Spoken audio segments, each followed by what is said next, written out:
네, 안녕하십니까. 저는 세무사 객관식 재무회계 강의를 맡고 있는 신은미 세무사라고 합니다. 우선 저희가 세무사 객관식 과정이 시작됐다라는 소리는 시험이 굉장히 가까이 다가왔다라는 걸 의미하죠. 그렇기 때문에 앞으로 대략 4개월 정도의 시간이 남아있는 것 같아요. 이 4개월의 시간을 어떻게 보내느냐에 따라서 세무사 시험 1차의 성패가 좌우될 정도로 굉장히 중요한 시간이다라고 말씀을 드리고 싶어요. 이렇게 중요한 시간이기 때문에 그냥 보낼 수가 없습니다. 그래서 우리는 이 시험을 체계적으로 준비하기 위한 노력을 앞으로 4개월 동안 같이 하셔야 되는데요.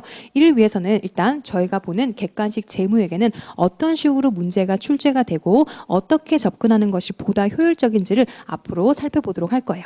자, 일단 저희 객관식 재무회계 같은 경우는 세무사 시험에 2교시에 같이 배치가 되어 있죠. 선택 과목과 같이 배치가 되어 있고요. 문제는 25문항이 출제가 돼요.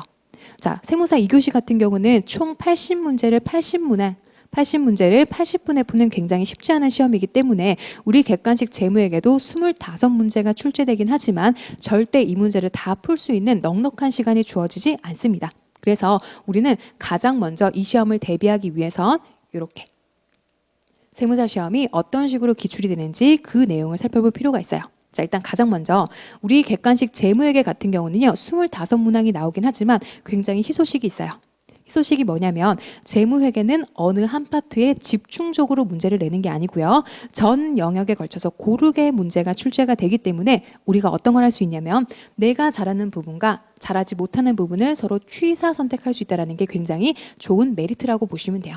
자, 이게 왜 메리트냐면 본인이 잘하는 분야만 확실하게 맞춰도 객관식 재무회계는 합격성까지는 얻을 수가 있기 때문이에요. 자, 우리 재무회계 같은 경우는 절대 모든 문제를 다 풀 수도 없고요. 풀어야겠다는 생각도 가지시면 안 되는 과정입니다. 왜냐하면 객관식 재무회계가 워낙 시험 시간도 짧고요. 문제도 25문항을 절대 다 풀 수 있을 만큼의 시간을 주어지지 않기 때문에 우리는 목표를 60에서 70점 정도로 잡고 들어갑니다. 자, 60에서 70점이 나오려면요. 25문항 중에서 15문제는 확실하게 맞추셔야 돼요. 그리고 다소 노력은 필요하다. 다소 고민은 필요하지만 노력하면 풀 수 있는 수준의 문제를 한 5개 정도로 잡고 갑니다. 이 15문제 안에는 분명히 서술형과 개선형이 모두 포함되어 있죠. 그래서 이 15문제를 선택했다라고 한다면 어떤 유형이 나오더라도 내가 풀 수 있을 정도로 충분히 숙련이 되어 있어야 돼요. 그래서 15문제를 맞추고 추가 5문항을 플러스 알파로 문제를 풀게 되신다고 한다면 우리가 목표로 하는 60점, 70점도 굉장히 고득점이죠. 이 시점 점수를 충분히 얻을 수 있을 거라고 예상을 합니다. 자, 이를 위해서는 어떤 식으로 시험 문제가 나오는지 확인해 보셔야겠죠. 다행히도 우리 객관식 재무회계는 문제의 패턴이 굉장히 유사해요. 자, 많이 보셨을 거예요. 객관식 재무회계에서 가장 많이 물어보는 질문은 2000X년도에 당기순이익에 미치는 영향을 가장 많이 물어봅니다. 그리고 매출원가는 얼마냐?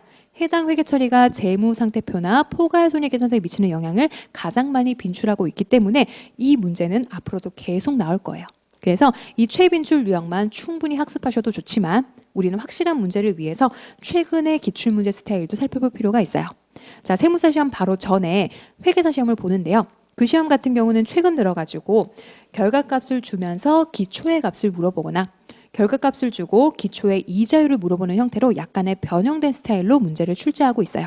그렇기 때문에 우리는 이것만 가지고는 확실한 문제 15문제를 커버하기가 힘들겠죠? 그래서 앞으로 제가 나갈 객관식 재무회계 과정은 다음과 같이 크게 2가지 방향으로 진출을 할 겁니다. 2가지 방향으로 우리가 수업을 나갈 거예요. 첫 번째 보시면 가장 빈출됐던 유형들은 충분히 다뤄볼 예정이에요.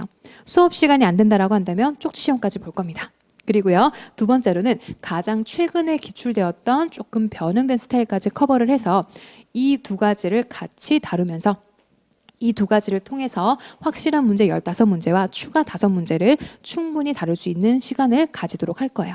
자, 이렇게 1번과 2번 스타일로 우리가 수업을 나가게 된다라고 한다면 분명히 재무회계라는 시험 과목에서 그렇게 정말 꽈락이 되거나 정말 너무 어려워서 풀기 어려워요라고 하기에는 조금 어려울 정도로 충분히 커버가 되기 때문에 이 수업 시간대로 제대로만 따라와 주신다라고 한다면 2017년도 4월에는 충분히 재무회계 때문에 우리가 세무사 시험에 떨어지는 일은 없다라고 말씀을 드릴 수 있어요. 그래서 제가 이렇게 말씀드리는 거는 제가 그냥 저만의 노력이 필요한 건 아니죠.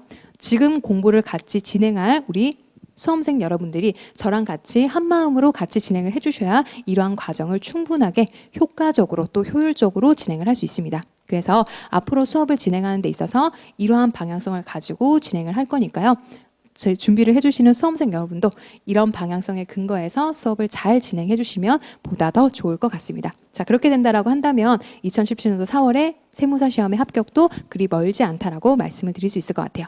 자, 여기까지 하고요. 혹시 추가적으로 문의사항 있으시면 언제든지 재무에게 제가 언제든지 필요하시면 상담이 다 가능하니까요. 언제든지 편하게 저랑 같이 세무사 시험을 준비하실 수 있으시면 좋겠습니다. 감사합니다.